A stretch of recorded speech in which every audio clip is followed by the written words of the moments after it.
London दुबईसारख्या मोठ्या शहरांमध्ये सुरू असलेली पॉड टॅक्सी लवकरच मुंबईत सुरू होणार। आज या पॉड टॅक्सी प्रकल्पाचा भूमिपूजन सोहळा मुख्यमंत्री आणि उपमुख्यमंत्र्यांच्या उपस्थितीत पार पडला। मुंबईतील बांद्रा आणि कुर्ला दरम्यान ही पॉड टॅक्सी सेवा सुरू केली जाणार आहे। मुंबईच्या दाट लोकवस्ती असलेल्या या भागात 3.36 किलोमीटरच्या मार्गावर ही पॉड टॅक्सी धावेल। या मार्गावर एकूण 8 स्थानकं असतील। 2031 पर्यंत जवळपास 9 किलोमीटरपर्यंत या पॉड टॅक्सी सेवेचा विस्तार करण्याची योजना आहे।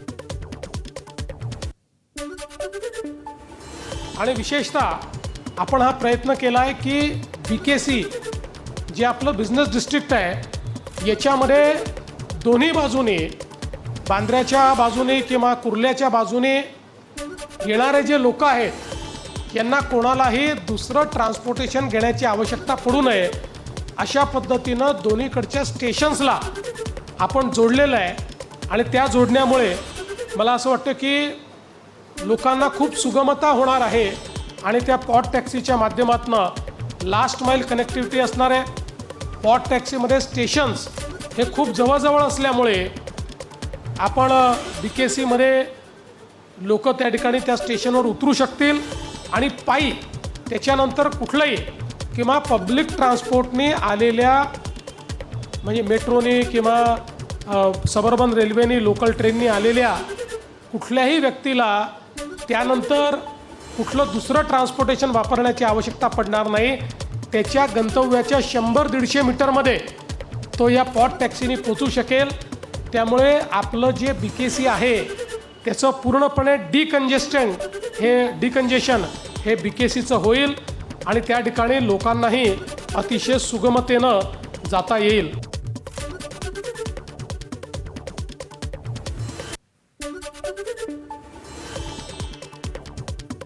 साठी एक ऐतिहासिक दिवस आहे।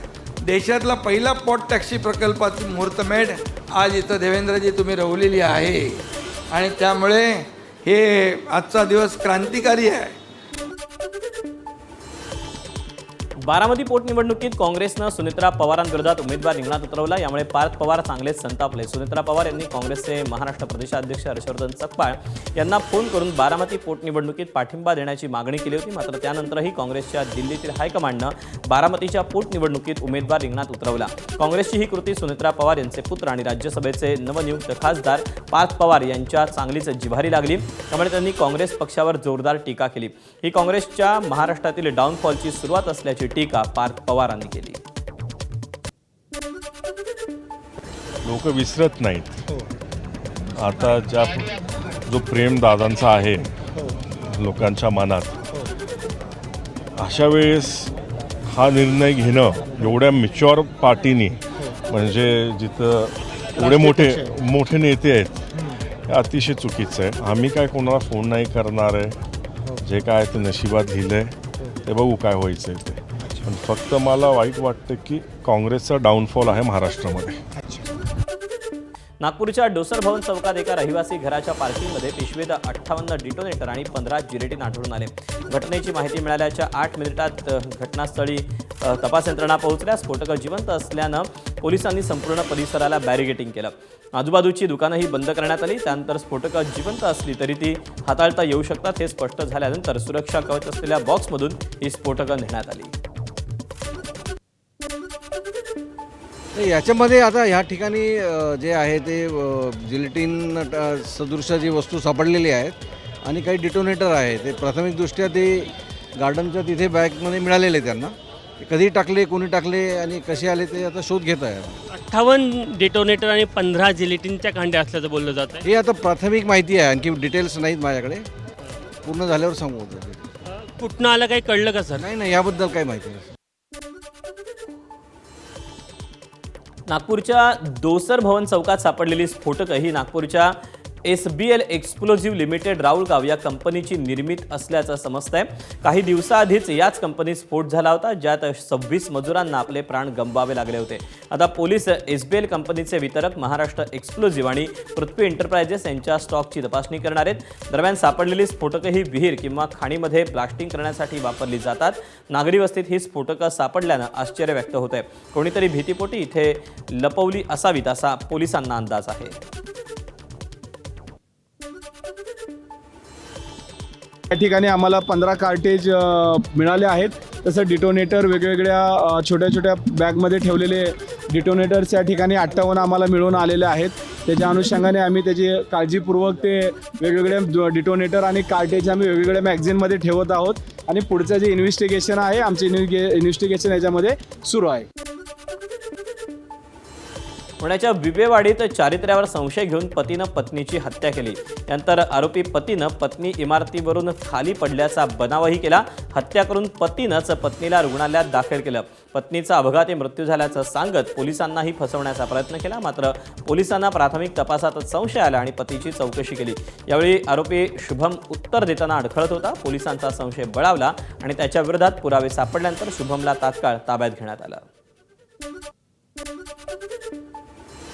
धाराशिवच्या उमरगा तालुक्यातील बेरडवाडीत स्वतःच्या पत्नी आणि अवघ्या 8 वर्षांच्या मुलीची वडिलांनी हत्या केली. दोघींवर कुऱ्हाडीनं वार करून वडिलांनी त्यांची निर्घृणपणे हत्या केली. अजित वासुदेव असं आरोपीचं नाव असून हत्येनंतर आरोपीनं स्वतःहून पोलिसात हजर होऊन गुन्ह्याची कबुली दिली. या घटनेमुळे परिसरात एकच खळबळ उडाली असून या हत्येचं कारण अद्याप अस्पष्ट आहे. गोंदियाच्या आमगाव तालुक्यात किंडगीपारमध्ये दारूचं दुकान कायमस्वरूपी बंद करण्याच्या मागणीसाठी 3 महिन्यांपासून गावकऱ्यांचं आंदोलन सुरू आहे. मात्र अद्याप कोणतीही कारवाई न झाल्यानं 10 एप्रिलला गावकऱ्यांनी रास्ता रोको आंदोलन करण्याचा इशारा दिलाय. त्यानंतर पोलीस प्रतिबंधात्मक कारवाईची नोटीस बजावण्यासाठी मुख्य आंदोलक संतोष दोनेडे यांच्या घरी गेले. दोनेडे यांनी पोलिसांना मारहाण केली. त्यानंतर मुख्य आंदोलक संतोष दोनेडे यांना अटक करायला गेलेल्या पोलीस पथक आणि गावकऱ्यांमध्ये वाद झाल्यानंतर गावकऱ्यांकडून पोलिसांवर दगडफेक करण्यात आली. तर पोलिसांकडून गावकऱ्यांवर लाठीचार्ज करण्यात आला. या घटनेचा व्हिडिओ आज समोर आला असून या प्रकरणात मुख्य आंदोलक संतोष दोनेडे यांच्यासह अन्य 2 महिलांना अटक करण्यात आली आहे. नवी मुंबईच्या दिघा परिसरात चिंचपाड्यात गोळीबाराची धक्कादायक घटना घडली. गोळीबारात अमित मौर्य हा तरुण गंभीर जखमी झाला. त्याच्यावर सध्या मुलुंडच्या फोर्टिस रुग्णालयात उपचार सुरू आहेत. दरम्यान पोलिसांनी घटनास्थळी पाहणी केली असता 4 राऊंड फायर झाल्याचं समोर आलं. परिसरातील सीसीटीव्ही फुटेज तपासले असता एक अज्ञात व्यक्ती दुचाकीवर घेऊन गोळीबार करताना दिसून आला.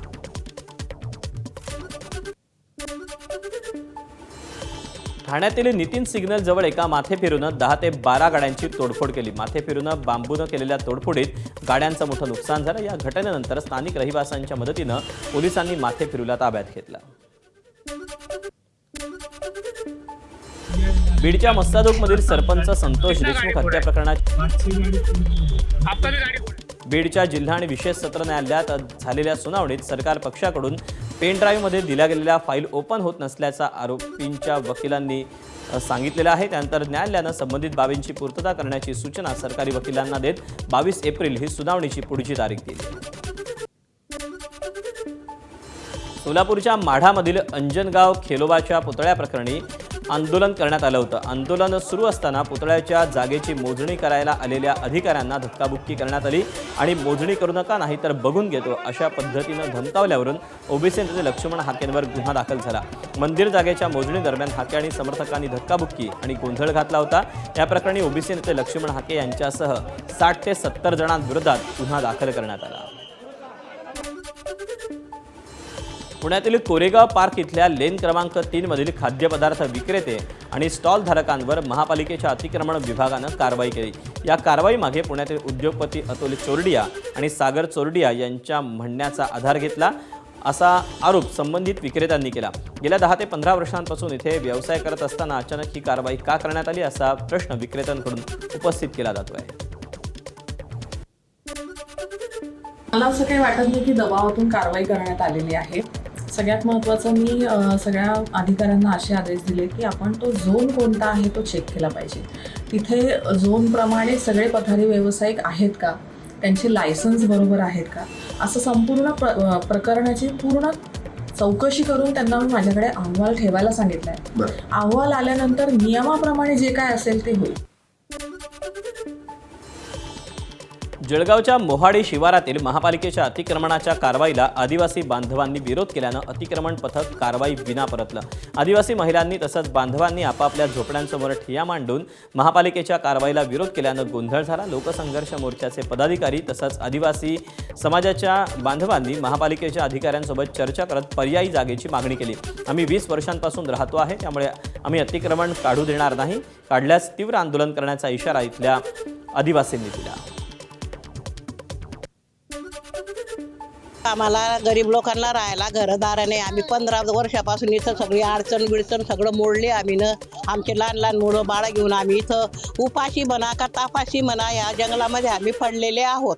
तर आता तुम्ही हात धरत आले आणि आम्हाला म्हणता तुम्ही उठा. आम्ही कसं काय उठणार? आम्ही कुठं जाणार? जागा निवासा आम्हाला कोणी मरी का जाय ना, पण आम्ही जागा छोडणार ना. आई सांगत आम्ही जागा निवासा जेल सोडला मारी टाकसो, पण जागा ना छोडणार. जेल मा आज आमना उपास कराय ना, मोम देशी नावना उपास धरले सोड. महानगरपालिकेच्या जागेवर हे जे अतिक्रमण आपण दिसतात माझ्या मागे जे आहे ते अतिक्रमण आहे, ते अतिक्रमण काढण्यासंदर्भात आज आम्ही त्या ज्या हे घरकुल धारक आहेत इथले आणि त्या सर्व घरकुल धारकांची आम्ही आता इथं आपल्यासमोर चर्चा केली. त्यांना सांगितलं की आपण जिल्हाधिकाऱ्यांनी आम्हाला दाखवलं की आम्ही जिल्हाधिकाऱ्यांना निवेदन दिलं आहे, आयुक्त महोदयांना निवेदन दिलेलं आहे. त्यामुळे प्रशासनाने आज त्यांचं घरकुलाला कोणताही हात लावलेला नाही आहे. फक्त घरकुलाच्या अवतीभोवतीचा जो परिसर आहे तो आम्ही 3 JCBच्या साहाय्याने साफसफाईचा त्यांच्या संमतीने आम्ही साफसफाई करत आहोत. नाशिकच्या तपोवनातील साधुग्राम प्रकल्पासाठी प्रस्तावित वृक्षतोडीला राष्ट्रीय हरित लवादानं स्थगिती दिली. तपोवनासह शहरातील इतर भागातील वृक्षतोडीला 28 एप्रिलपर्यंत स्थगिती देण्यात आली. या निर्णयामुळे तपोवनातील जवळपास 1800हून अधिक झाडं वाचण्यास मदत झाली. तपोवनासह शहरातील सर्व भागातील वृक्षतोडी विरोधात पर्यावरणप्रेमींनी याचिका दाखल केली होती. या प्रकरणी आता 28 एप्रिलला पुढची सुनावणी पार पडेल.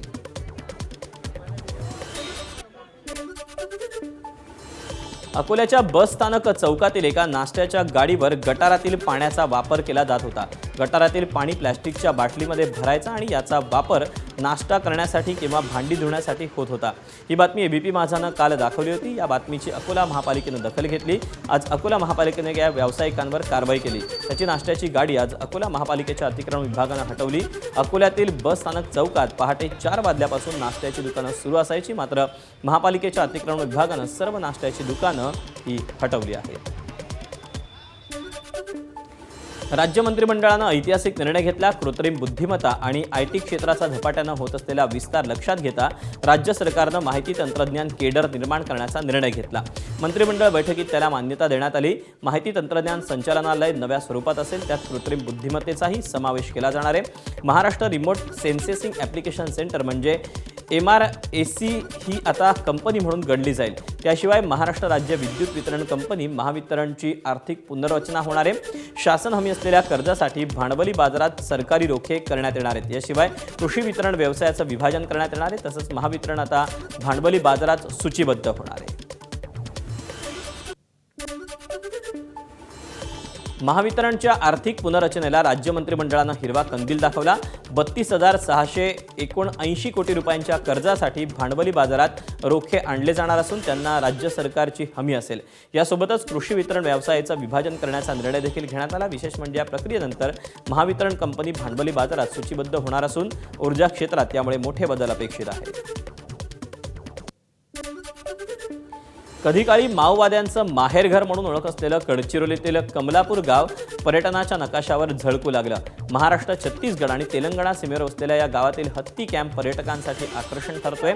एकेकाळी नक्षलवाद्यांच्या दहशतीमुळे ओस पडलेला हा परिसर आता सुरक्षित झालेला असून गेल्या वर्षभरात 10,000हून अधिक पर्यटकांनी इथे भेट दिली आहे. बदलत्या परिस्थितीमुळे कमलापूर आता नव्या ओळखीनं पुढे येत आहे.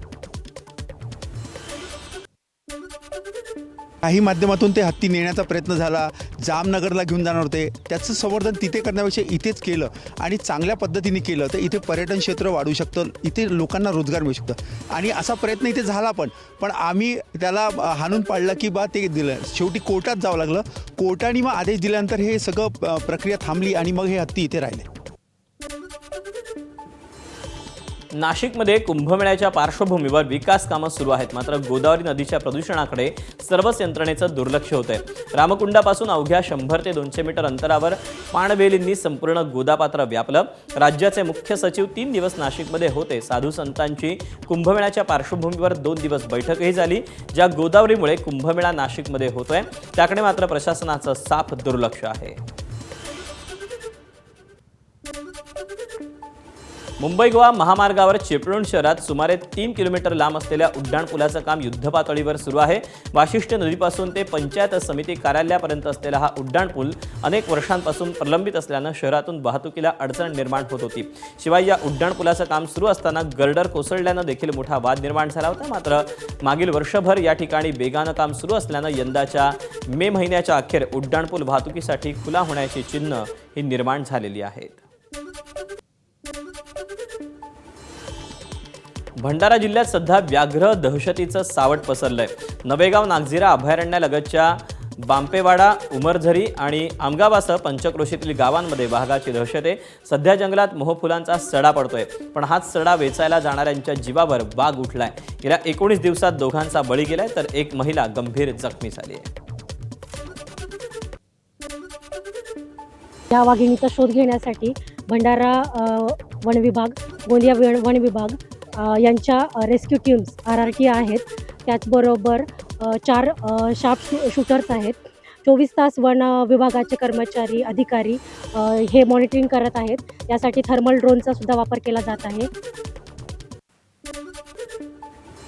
यावर्षी सरासरीपेक्षा कमी पावसाचा अंदाज स्कायमेट या खाजगी हवामान संस्थेनं वर्तवला. एल निनोचा परिणाम यंदा मान्सूनवर होणार आहे असा त्यांचा अंदाज आहे. जून ते सप्टेंबर या 4 महिन्यांच्या कालावधीत मान्सूनचं पर्जन्यमान सरासरीच्या 94% असेल असा अंदाज आहे. हंगामाच्या दुसऱ्या 6 महिन्यात एल निनोची तीव्रता वाढण्याची शक्यताही वर्तवली गेली आहे.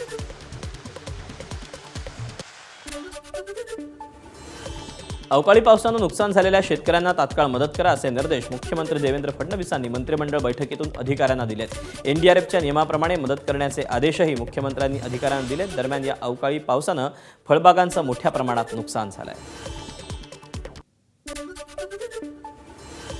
साताऱ्यात गारपीट आणि अवकाळी पावसाचा कलिंगड, आंबा आणि शाळू पिकाला मोठा फटका बसला. शेतकऱ्यांच्या हातातोंडाशी आलेलं शाळू पीक पूर्णपणे उद्ध्वस्त झालं. या पिकाचा अद्याप पंचनामे केले जात नसल्यानं शेतकरी हवालदिल झालाय. शाळवाचे, गव्हाचे पीक आणि तसेच कलिंगडाचे पीक मोठ्या प्रमाणात नुकसान झालेले आहे. त्या गारपीट मोठ्या प्रमाणात पडलेले आहेत. त्यामुळे शाळू हे पीक आमचे मोडून पडले खाली आणि त्यातून हे जमिनीला पडल्यामुळे ते पीक इराडले गेले आणि त्यातून ते आता उगवले गेले. आता त्यामुळे आम्ही आता खाण्याचा मोठा प्रश्न पडलेला आहे. यानंतर वळूयात युद्धाच्या बातम्यांकडे.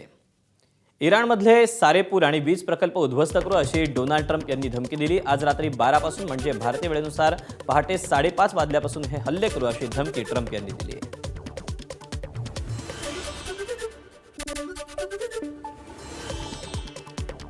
इराणला बेचिराग करण्याच्या डोनाल्ड ट्रम्प यांच्या इशाऱ्यानंतर अमेरिकेचे आण्विक युद्धासाठी वापरलं जाणारं विमान आकाशात घिरट्या घालतंय. डुसडे प्लेन असं नाव असलेल्या ओळखल्या जाणाऱ्या विमानाच्या नेब्रास्का हवाई तळावर घिरट्या सुरू असल्याचं दिसून आलं. हा तळ अमेरिकेच्या ओमाहा राज्यात आहे. अणुयुद्धावेळी विशेष कमांड आणि कंट्रोलसाठी या विमानाचा वापर होतो. हे बोईंग कंपनीने तयार केलेलं E-48D नाईट वॉच जातीचं विशेष विमान आहे.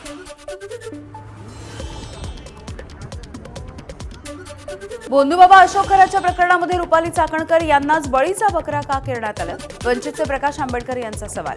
दीपक केसरकर यांनी सांगितलं होतं 48 आमदार होते, त्यांच्यावरती कारवाई का करण्यात आली नाही?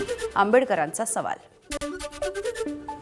सातारा जिल्हा परिषद राडा प्रकरणामध्ये रजेवरती असलेले पोलीस अधीक्षक तुषार दोषी पुन्हा एकदा रुजू. रजेचा कालावधी पूर्ण झाल्याच्या नंतर पुन्हा एकदा कामावर. राज्यामधल्या शासकीय कंत्राटदार संपावर विकास कामं ठप्प होण्याची शक्यता. सरकारकडे तब्बल 96,000 कोटींची बिलं थकली, मात्र त्यावरती कोणतीही कारवाई होत नसल्यामुळे पुण्यामध्ये काम बंद आंदोलन.